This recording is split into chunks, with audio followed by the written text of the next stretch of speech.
Okay, ayan mga kaibigan, welcome back ulit sa Rapido TV. Sama po natin itong panuorin. Senator Amy, may I be allowed to read the statement? Yes, please. Please do so. Okay, thank you. Apo. We'd like to recognize the Vice President, Sara Duterte, please, online. Given Thank the difference in time. Senator Amy.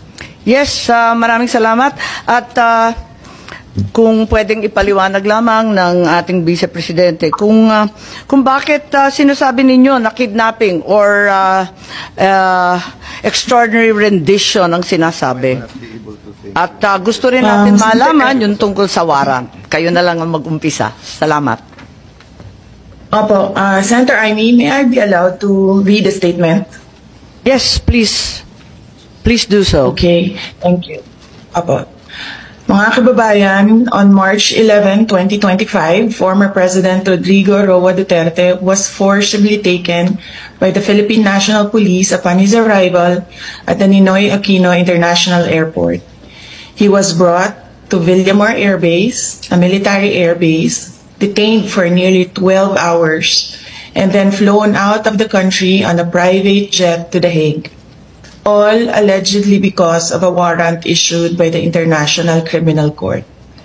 This was patently an illegal arrest. This constitutes extraordinary rendition. A Filipino citizen, a former president, was taken into custody without a valid warrant issued by a Philippine court, without due process and without any legal basis under our laws. The Constitution is clear. Section 2, Article 3 of our Constitution explicitly states, the right of the people to be secure in their persons, houses, papers, and effects against unreasonable searches and seizures of whatever nature or for any purpose shall be inviolable, and no search warrant or warrant of arrest shall issue except upon probable cause to be determined personally by the judge after examination under oath or affirmation of the complainant and the witnesses he may produce, and particularly describing the place to be searched and the persons or things to be seized. This means that for an arrest to be lawful, it must be carried out pursuant to a warrant issued by a Filipino judge of a Philippine court. This was at best a warrantless arrest. Under the rules of court, warrantless arrests are only permitted in 3 instances: in flagrante delicto, hot pursuit, and escaped prisoner. None of these circumstances applied to the case of the former president. So, what was the legal basis of his arrest? The authorities acted solely on an ICC warrant, a document that has no legal effect in the Philippines unless reviewed and validated by a Philippine court. In fact, even assuming without conceding that the government itself wished to recognize and enforce the ICC's warrant, it still violated the Rome Statute itself. Even by ICC standards, the former president should have been brought before a Philippine judge to determine the validity of his arrest before he was handed over to a foreign court.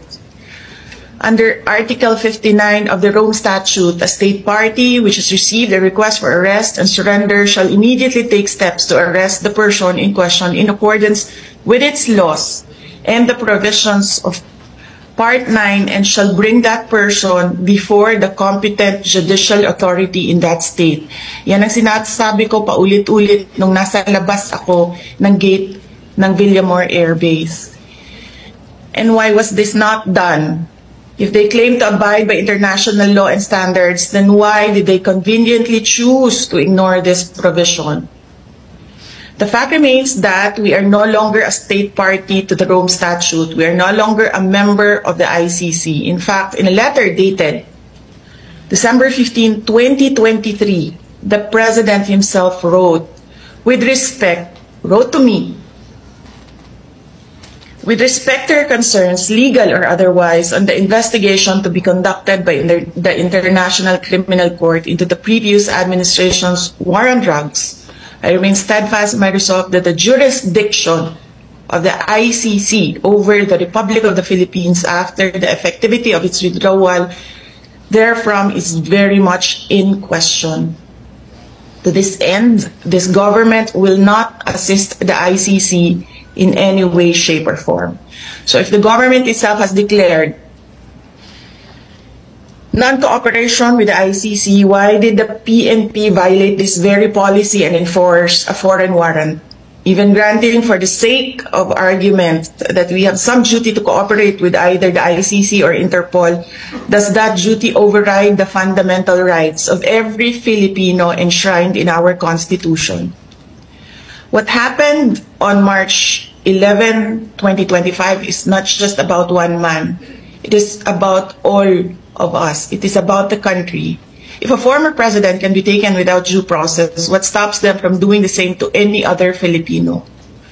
Therefore, we must dare to ask more questions. Under whose authority did the PNP act? Why did they enforce a foreign warrant without the Philippine court order? Why didn't they at least bring PRRD before a judge, as required by the Rome Statute itself? Even more disturbing is the silence of the armed forces of the Philippines.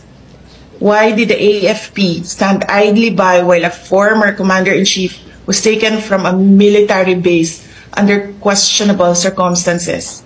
How could they allow a foreign tribunal to override on our constitutional guarantees?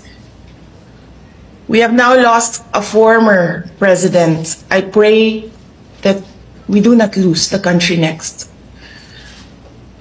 Your Honor, Senators Cayetano and Marcos and other senators present, alam naman natin lahat at alam nila na mali ang ginawa nila. Ginawa nila yon just to demolish political opponents. This is all about politics. The administration is using government resources, the ICC, to demolish the opposition. Wala na tayong argument. Mali ang ginawa. Ang tanong ngayon, ano ang gagawin natin para maibalik ang dating Pangulo sa Pilipinas? Kasi nag-iisa ako ngayon dito na gumagawa ng paraan para maibalik ang ating dating Pangulo sa ating bayan. Thank you. Maraming salamat sa ating Vice Presidente at hindi kayo nag-iisa. Lahat tayo ay naghahanap ng solusyon sa napakakomplikadong So ayan po, no, mga kaibigan, paki-comment na lang po kung ano po inyong mga komento o public opinion po dito. At muli po ako ay magpapasalamat, no, sa inyong patuloy na pagsuporta dito sa aking YouTube channel, gayon man sa aking Facebook page. Ayan, maraming salamat po sa inyo, Maman Sir.